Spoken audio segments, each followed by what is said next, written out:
Olá, queridos, estamos de volta no nosso estudo outra vez. Eu estou muito contente com você porque estamos estudando, abrindo um leque de informações que nosso Deus quis revelar. O de hoje, como você está vendo, nosso cenário mudou. Nós hoje estamos com um negócio diferente aqui. Eu até vou tampar para fazer a surpresa para você, tá bom? Por que será que eu estou tampando isso tudo? Hoje nós vamos estudar o santuário onde Deus, a casa de Deus nessa terra, tá bom? Mas eu não posso fazer isso sem primeiro orar com você. Vamos orar?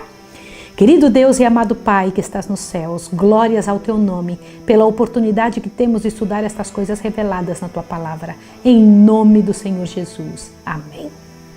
Que Deus nos encha de seu Espírito, não é? O que foi que Deus pediu que seu povo fizesse no Antigo Testamento que tem muito a ver conosco? Abra sua Bíblia em Êxodo capítulo 25. É muito importante que você entenda isso para que eu possa falar para você por que é que eu trouxe essa maquetezinha aqui. Por que eu trouxe esses detalhes desse negócio tão bonitinho e o que é isso, tá? Vamos, por favor, abrindo em Êxodo 25. Vamos lá? Abriu? Veja só. Antes de você ler o que está em Êxodo 25 e o pedido de Deus para nós, deixa eu te explicar uma coisa. O Senhor Deus havia feito esse mundo para ser habitado, a terra foi feita para isso. E aqui ele colocou seus filhos de sua grande família, Adão e Eva fazia parte da família de Deus. E quando eles aceitaram o pecado que Satanás impôs, ou seja, a desobediência a Deus, quando Adão e Eva transgrediram a lei de Deus, foi preciso que Jesus viesse para fazer a troca do resultado do pecado, a morte eterna pela vida eterna que eles haviam perdido. Entendeu isso? Isso é muito sério. No entanto, quando o homem foi crescendo na face da terra, foi claramente visto dois lados. O lado dos que serviam ao Senhor ou dos que não serviam ao Senhor. Mas tem algo muito sério que eu quero comentar contigo.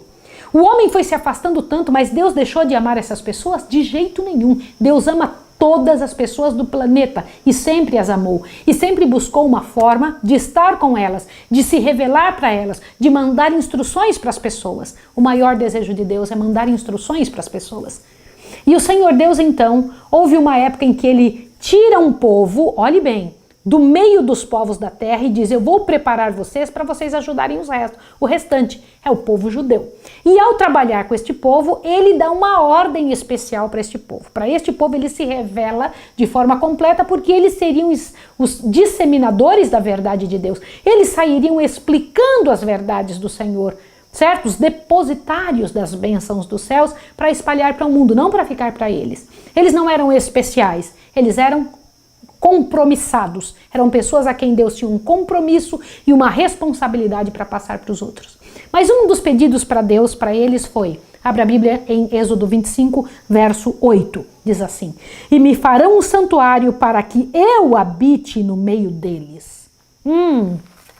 O que é isso? Imagine, nunca se ouviu falar de uma situação como esta, onde Deus vem habitar no meio do povo, onde Ele próprio vem habitar no meio de seus filhos. Foi o que Deus pediu. Não adiantava só o Senhor Deus mandar informações, ou mandar os anjos, ou mandar seus servos, ou levantar profetas. Ele pediu que Ele mesmo viria habitar no meio do povo. Abre a sua Bíblia também em 2 Samuel capítulo 7. Por favor, corre lá. 2 Samuel, acha para que eu possa mostrar para você. Está escrito assim, 2 Samuel, capítulo 7, verso 6 em diante, diz assim. Em casa nenhuma habitei, desde o dia em que fiz subir os filhos de Israel do Egito até o dia de hoje, mas tenho andado em tenda e em tabernáculo. Como assim? O Senhor Deus mandou levantar uma casa para ele, um lugar para ele morar. Como toda casa tinha compartimentos ou cômodos e tinha um pátio. Isso é muito importante. Veja, eu gostaria que você olhasse aqui agora. Observe esta maquetezinha que eu tenho para mostrar para você. Essa maquete mostra um pátio, a parte de fora, tá vendo? Pátio, tá vendo essa parte de fora, onde você tá vendo todos esses bonequinhos, essas coisinhas pequenininhas aqui, né? Alguns móveis.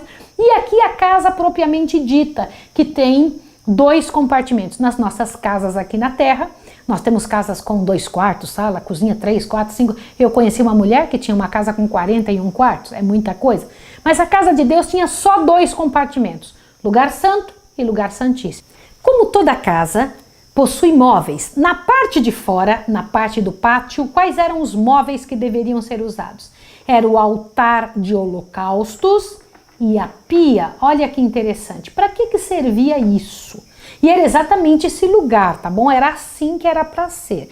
Logo, imediatamente à porta, a entrada, tinha esta pia. Agora, olha isso aqui no gráfico que eu tô te mostrando.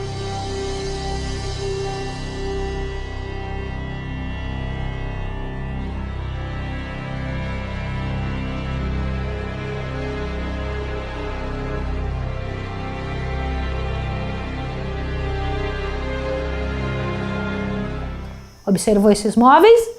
Olha só, aí está o altar de holocaustos e a pia, tá bom. Então agora vamos entrar aqui dentro. O que é que tinha aqui dentro? Na primeira parte, que chamava-se lugar santo, eu vou até fazer um detalhe aqui, olha que coisa interessante. Eu vou tirar daqui de dentro os móveizinhos. Na primeira parte tinha só 3 móveis. Eu vou colocar aqui na frente para ficar mais fácil para os nossos câmeras pegar, tá? Tinha um candelabro todinho de ouro, olha só. Tá o candelabro com 7 lâmpadas. Eu sei que tá pequenininho aqui. Tinha também uma mesinha com pães, eram 12 pães, né? 6 de um lado e 6 do outro. E tinha um altar de incenso. Eu acho essas coisas tão bonitinhas, tão interessantes, não é? Agora, olhe isso no gráfico. Aqui está, observe. Olha os móveis do primeiro compartimento da casa de Deus. Assim que a pessoa entrava, o sacerdote entrava, à sua esquerda estava o candelabro de ouro com 7 lâmpadas. À sua direita, a mesa com 12 pães, 6 de um lado e 6 do outro.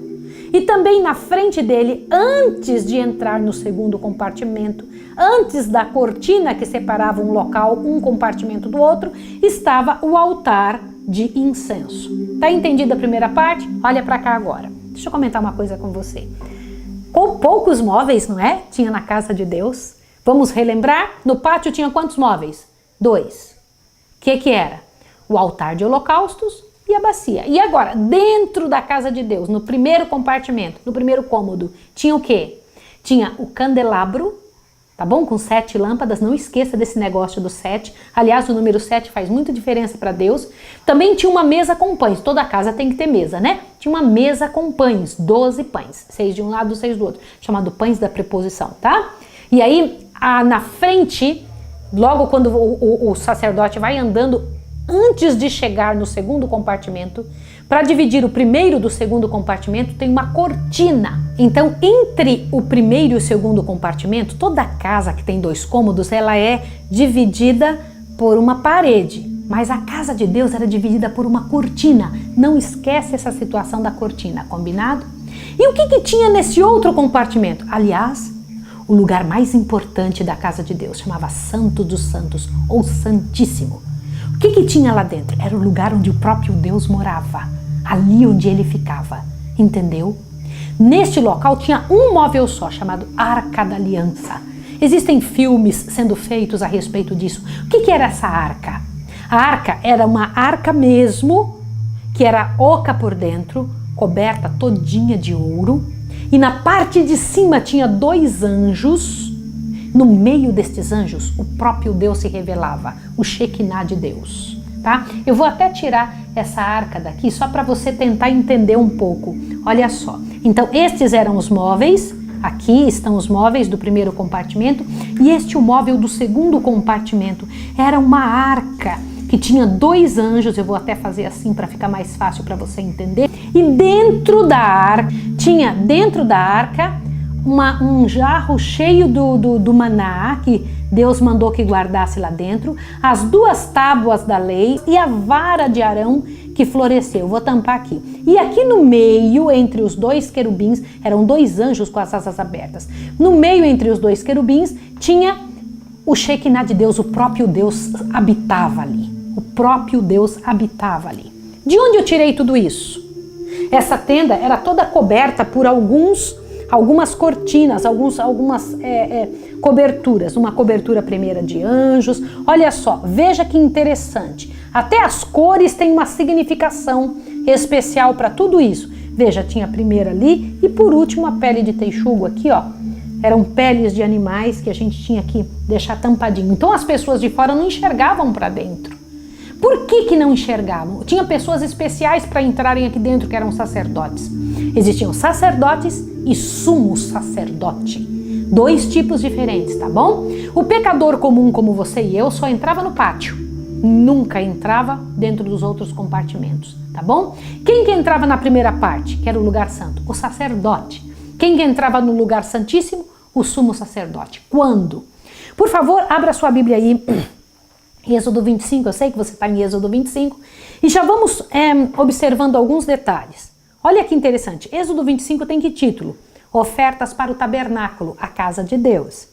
Êxodo 25, verso 10, qual é o título que está aí? A arca. Olha que interessante, a arca, esta, tá? Depois o 25, 17, o propiciatório. O propiciatório é a tampa da arca, tá bem?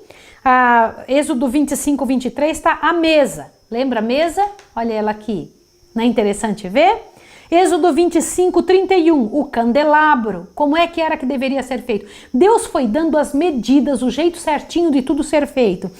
O Êxodo 26 fala o tabernáculo.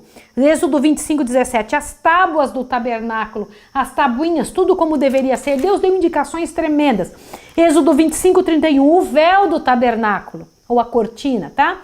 Êxodo 27, o altar dos holocaustos. Lembra o altar dos holocaustos? Olha aqui, ó, o altarzinho dos holocaustos. Olha lá, o capítulo 27, verso 9, o átrio do tabernáculo, o pátio de fora, ou átrio, tá? O 27, verso 20, o azeite puro. O 28 começa a mostrar as vestes sacerdotais. Até isso tinha que ter, como é que eles tinham que se vestir. Deus dava indicações muito claras. O 29, a consagração dos sacerdotes. Você fala, mas Maísa, para que tudo isso?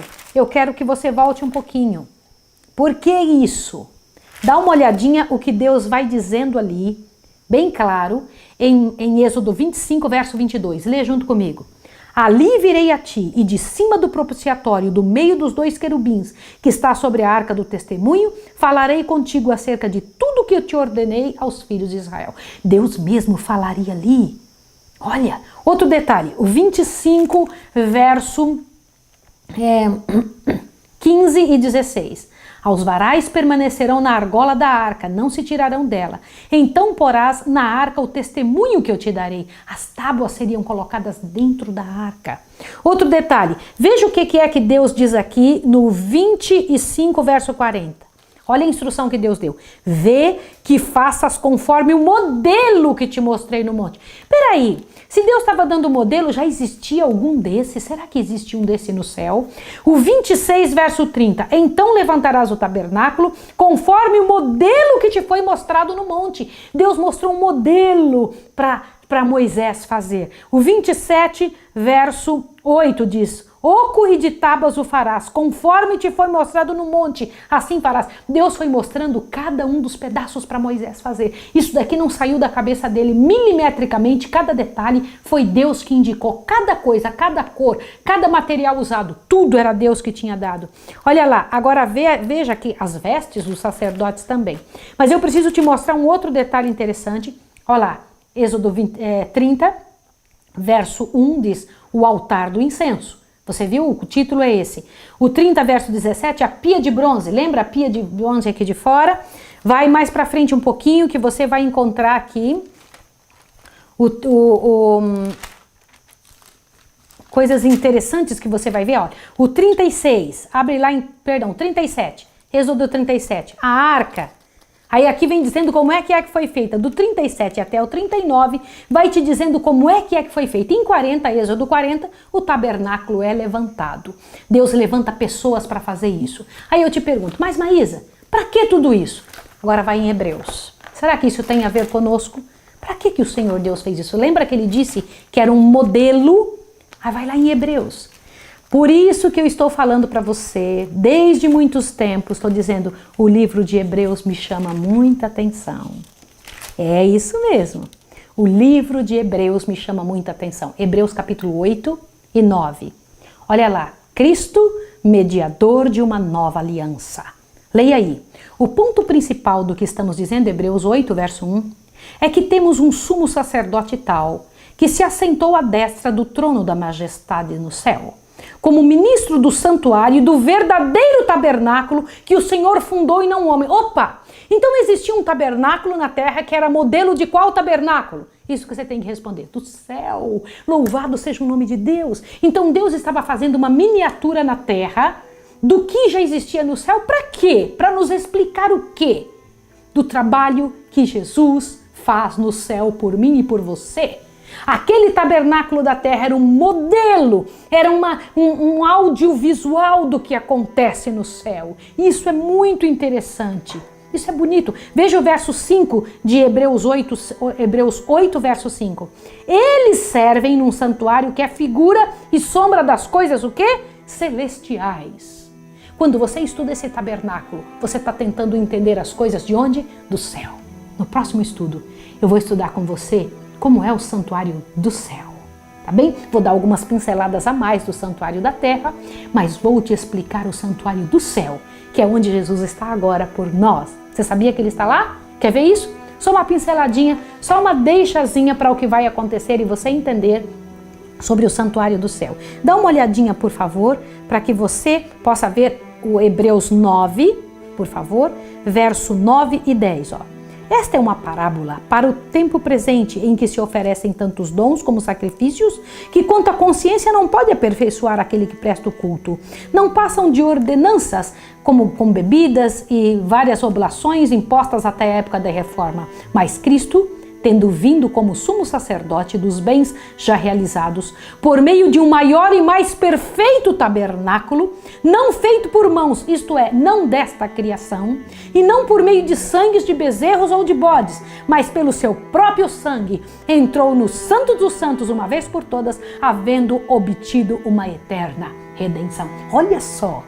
Deus estava mostrando para o povo de Israel na terra o que acontece no céu para poder espalhar isso para todas as nações. E hoje eu estou fazendo esse trabalho mostrando para você também. Quero orar com você agora para que em nome de Jesus você esteja ansioso para estudar o próximo assunto. Leia Hebreus 8 e Hebreus 9 para que fique mais fácil para o próximo estudo, tá bom? Vamos orar juntos? Santo Deus e amado Pai, obrigada. Bendito seja o teu nome por esses estudos. Encha-nos de ânimo e de coragem. Ensina-nos, ó Pai. Faça-nos entender a tua vontade. Em nome de Jesus. Amém. Deus abençoe você e até o próximo estudo.